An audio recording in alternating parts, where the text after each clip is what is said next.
Jai. Grantha Srimad Bhagavatam ki Jai. All glories to the assembled devotees. All glories to the assembled devotees. All glories to the assembled devotees. All glories to Sri Guru Gopal. All glories to Gopal. Sri Gopal ki Jai.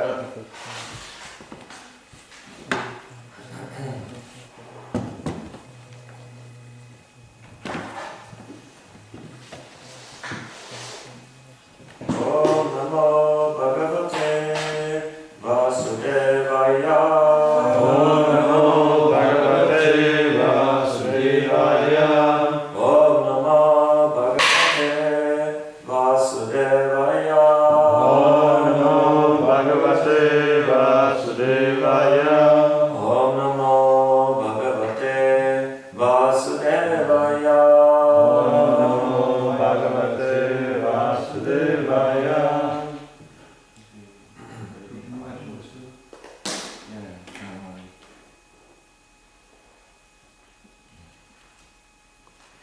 So we are reading from Srimad Bhagavatam, Canto 6, Chapter 3. Today we have text 26. So please repeat after me.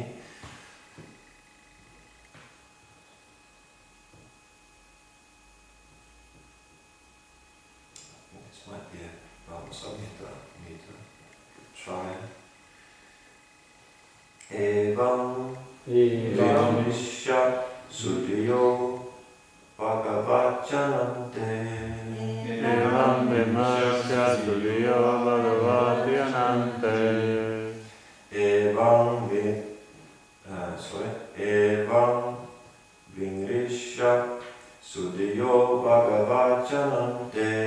Evam Vimashya Sudhiyo Bhagavachanante. Sarvatmana Vidadate Kalu Baba. Sorry, this is that's not going to work.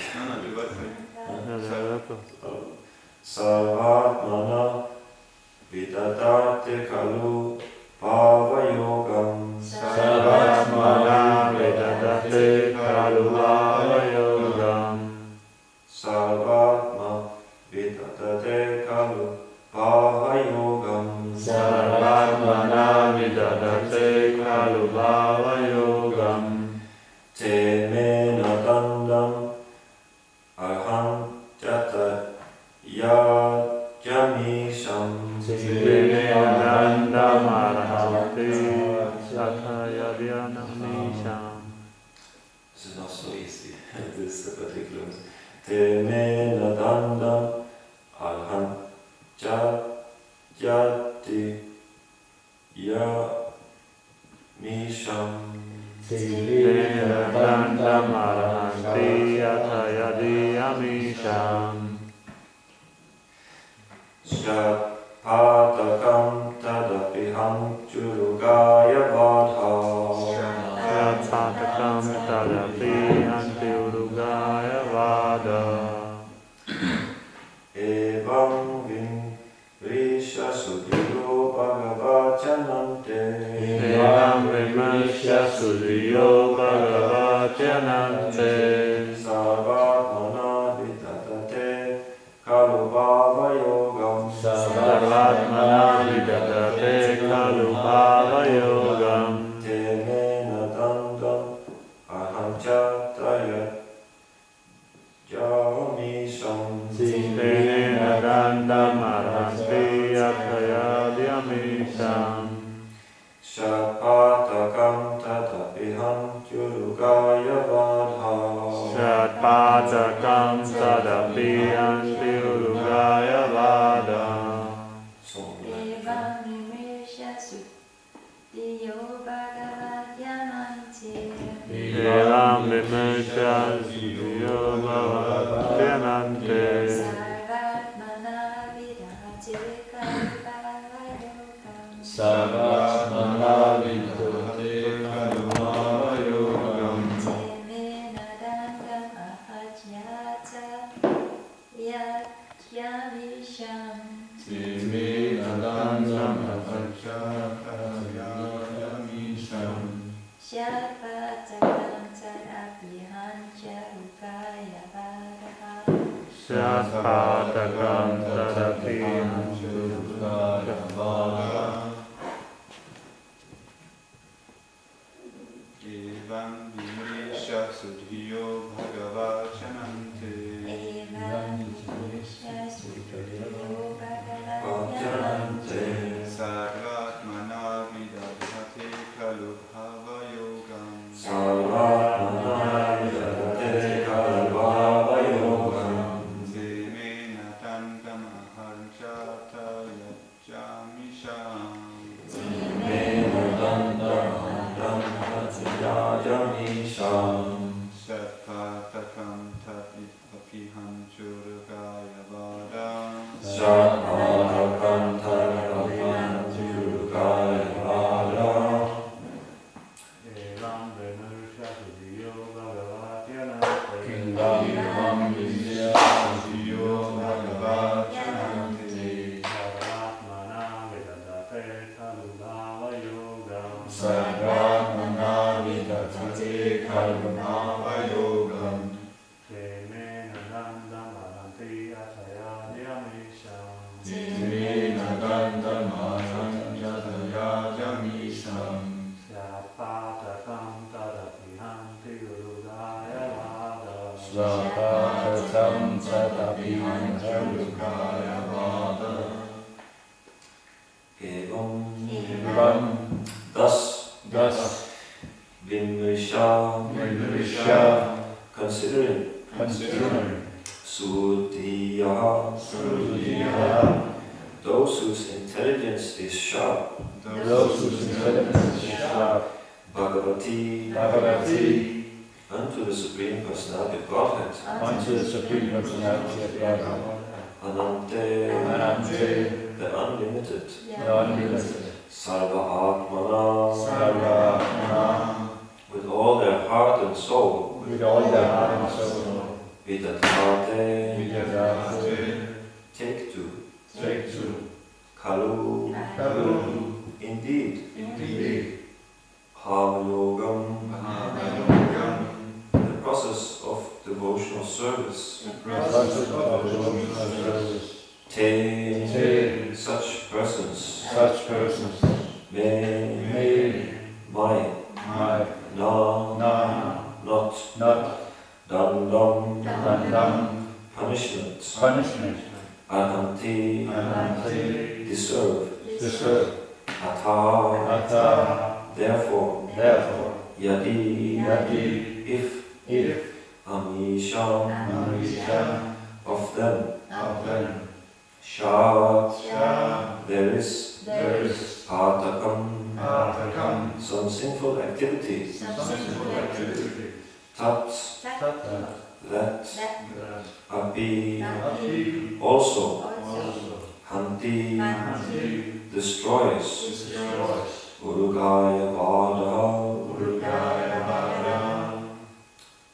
the chanting of the holy name of the Supreme Lord.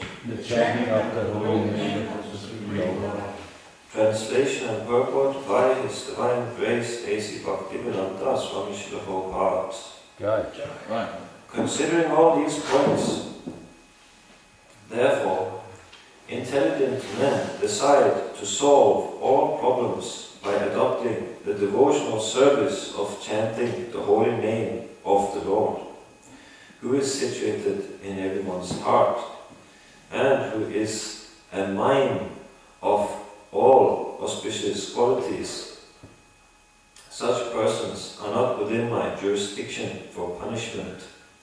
Generally, they never commit sinful activities, but even if by mistake, or because of bewilderment or illusion, they sometimes commit sinful acts, they are protected from sinful reactions because they always chant the Hare Krishna mantra.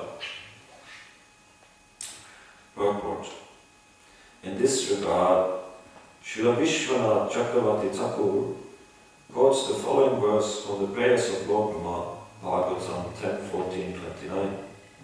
Atha prite deva padam bhujam dvaya prasada leshani krita evahi janati tattvam bhagavan mahimno nachanya eko vichiram vichinvam.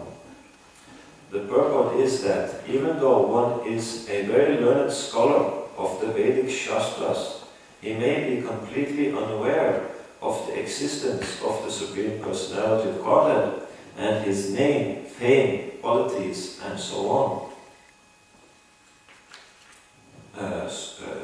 And so forth.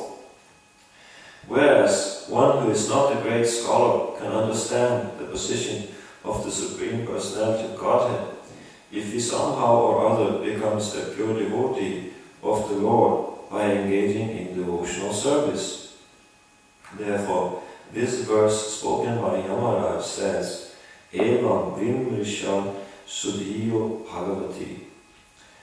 Those who engage in the loving service of the Lord become Sudhiya, intelligent, but this is not so of a Vedic scholar who does not understand Krishna's name, fame and qualities. A pure devotee is one whose intelligence is clear.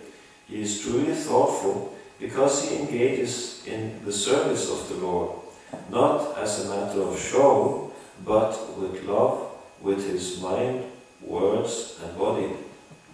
Non-devotees may make a show of religion, but it is not very effective, because although they ostentatiously attend a temple or church, they are thinking of something else.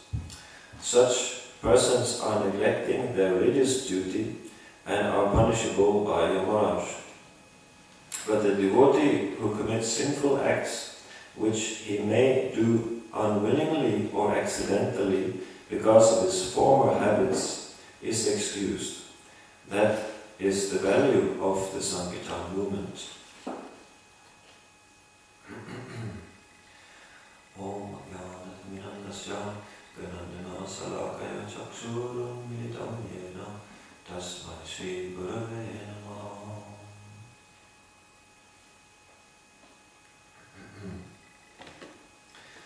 So there's a few very important points in this translation and purpose. We'll just start with the translation itself.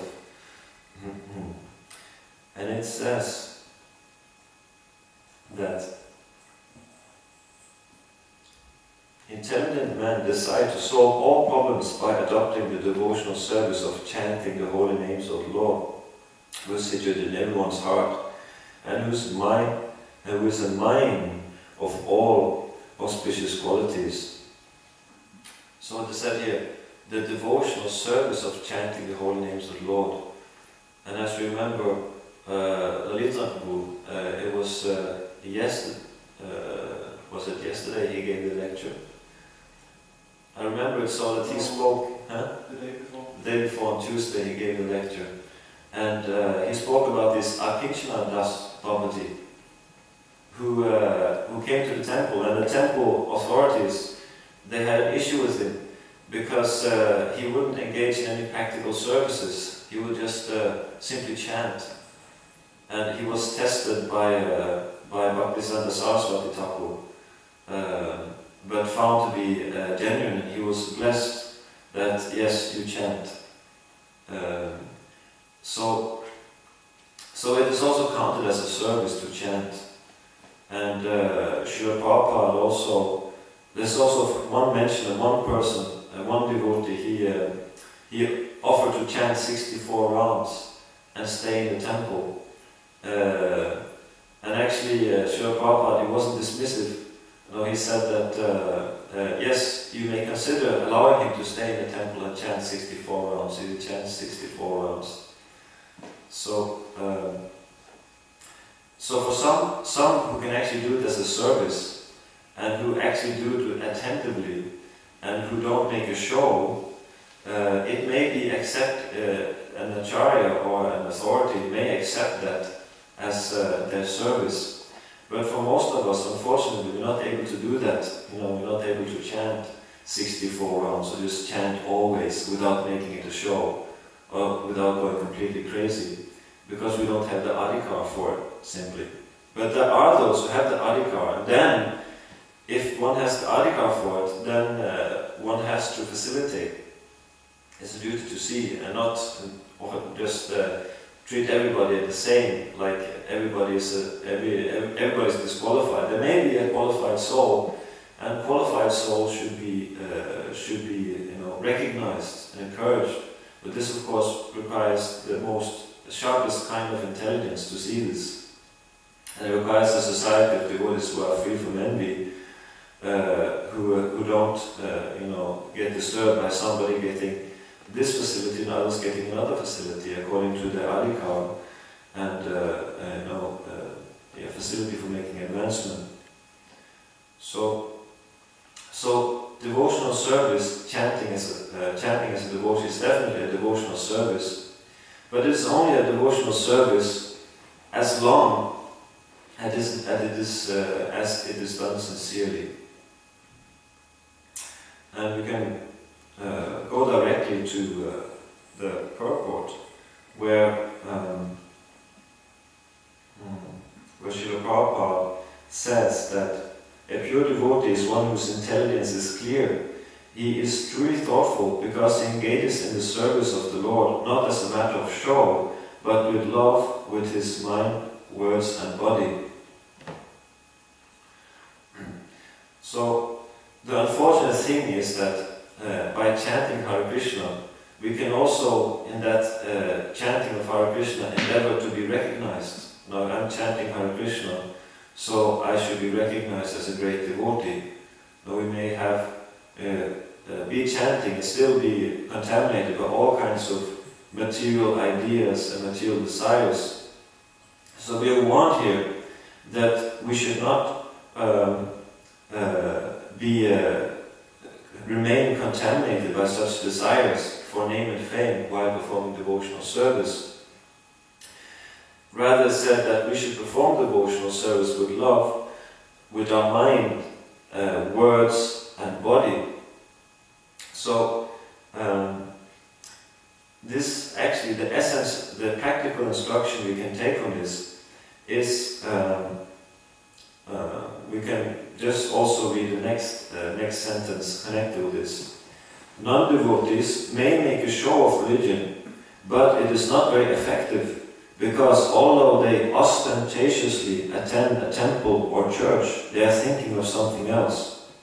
So the real problem is that one may be in a temple, one may be amongst devotees, but while we are situated in a temple and amongst other devotees, our mind may be somewhere completely different. We're not in what we're doing. Our mind is not engaged in what our body is doing. Our body is here, it is engaged somehow, but our mind is somewhere else. And this is not what is meant to engage in devotional service, as Prabhupada says, with love, with mind, words and body. So the most, and also in Bhagavad Gita, Srila Prabhupada, he gives in the introduction to Bhagavad Gita, I'm always struck by this statement Srila Prabhupada made, that actually, as devotees, we don't work with our body, like a gross physical body. Actually, we work primarily with our mind and intelligence. That we're very concerned to see where our mind is. Now, is our mind, following the activity that we're doing, or is the mind spacing out and doing something completely different? At some point, we have to come to recognize that the mind is there, and it's something that needs to be purified, like Chetodharpana Marjanam. And we need to consciously try to reform our mind. Of course, this is made easy for us if we have an authority who can very effectively regulate our lives, regulate our devotional life. They say, do this at that time, at another time you do this. So your day, so to speak, is scheduled like that. But even though our authority may schedule our day for us, still, when we are engaging in a scheduled devotional service, still the only one who can see really where our mind is 100% is actually ourselves, because we're directly in touch with it. So even though we may have a qualified authority, still there's an endeavor on our part to make sure that our mind is properly engaged. So that's our work, that's our service. And that is what's actually required, that we put our mind into our service. That means that when we're chanting especially, it's a really an observation when we chant the holy names of the Lord. We can just see how our thoughts are going, like how they are wandering, everywhere and anywhere and everywhere, except just for sitting and hearing, just for taking that purification. And actually what it's meant to be, especially in the beginning, Chaitanya Mahaprabhu, he speaks this verse, Chetu Darpana Marjanam, that this Sankirtan is glorious, Sankirtan movement is glorious, it cleanses the heart of all the dust accumulated for years. So what we want to do is simply to be purified by the holy name. We're coming here to this temple, to this movement, to this association of devotees, because we have been beaten, so to speak, in the material life. Now we have tried material life, and it has not brought us anything but frustration and defeated hopes. We hope to be happy by enjoying in the facilities of this world, be it relation with the opposite sex, be it wealth, be it fame, name and fame and so forth. We may have tried all these things and found out that really we can't really be fully satisfied by any of these means, and at the end of it we will die. At some point it will all be over, and then what? So these thoughts may surely have led us here today to this temple, this association of devotees, and to come out of all the dirt we have accumulated, doing all these sinful activities, having all these impressions in our mind, then one needs to be purified, and that's actually the main thing in the beginning of the chanting process, is simply to allow oneself to be purified by just patiently chanting this Hare Krishna mantra, like one mantra for each bead, and being present for each mantra, each bead which is chanting on the japa mala. Then for that bead there is one mantra, and we should be present within that one mantra. And that's just the beginning, and then furthermore one can be present in every syllable of the Maha Mantra. So that means that our attention can be sharpened, to quite some degree from where we may be chanting. And usually, Srila Prabhupada, he said that the main difficulty with us is that we chant Hare Krishna, Krishna Krishna, Hare Hare, Hare Ram, Hare Ram, Ram Ram, Hare. And then when the 16 rounds are finished, we throw the bead back, and really, now we're done. Now we managed to finish. But actually, to chant one's round and not to finish them, it's not really the standard which we should aim for in the chanting. And I know I myself am also in that category, that sometimes we may have so many important things to do, maybe have something that we really, our mind is so eager to do these things that the chanting is just something we need to get done in order to get to it. But actually this is a wrong idea. And we should take that from this verse, because it says that chanting is a devotional service, so we should count it actually. This chanting is not simply something that we have to get done with, so we can do the other things that we like to do. It's actually our service. And that service, the primary important element to remember in that service is that it has to be done attentively. So if you can just remember this one thing, that our chanting is a service and it has to be done attentively, then if that can be imprinted on our mind, then we can work with that and hopefully make advancement. And it's unlimited how much advancement one can make by chanting attentively. And we can understand that from just reading the next line in the translation. It says that